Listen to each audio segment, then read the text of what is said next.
ਸਾਂਭਣ ਔਖੇ ਹੋ ਜਾਂਦੇ ਨੇ, ਸਾਂਭਣ ਔਖੇ ਹੋ ਜਾਂਦੇ ਨੇ, ਦੁੱਖ ਜਦ ਬਹੁਤੇ ਹੋ ਜਾਂਦੇ ਨੇ। ਦੌਲਤ ਐਬ ਲੁਕਾ ਲੈਂਦੀ ਹੈ, ਦੌਲਤ ਐਬ ਲੁਕਾ ਲੈਂਦੀ ਹੈ, ਦੌਲਤ ਐਬ ਲੁਕਾ ਲੈਂਦੀ ਹੈ। ਲੋਕ ਫਰਿਸ਼ਤੇ ਹੋ ਜਾਂਦੇ ਨੇ, ਲੋਕ ਫਰਿਸ਼ਤੇ ਹੋ ਜਾਂਦੇ ਨੇ। ਇੱਕ ਮਸਲਾ ਜੇ ਹੱਲ ਨਾ ਕਰੀਏ, ਇੱਕ ਮਸਲਾ ਜੇ ਹੱਲ ਨਾ ਕਰੀਏ, 100 ਮਸਲੇ ਹੋ ਜਾਂਦੇ, 100 ਮਸਲੇ।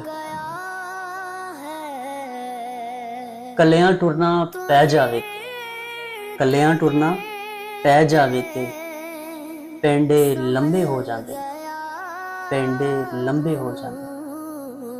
ਤੇ ਵੇਲਾ ਚਾਲ ਜੇ ਚੱਲੇ ਕੈਫੀ, ਵੇਲਾ ਚਾਲ ਜੇ ਚੱਲੇ ਕੈਫੀ, ਤਖਤ ਵੀ ਤਖਤੇ ਹੋ ਜਾਂਦੇ।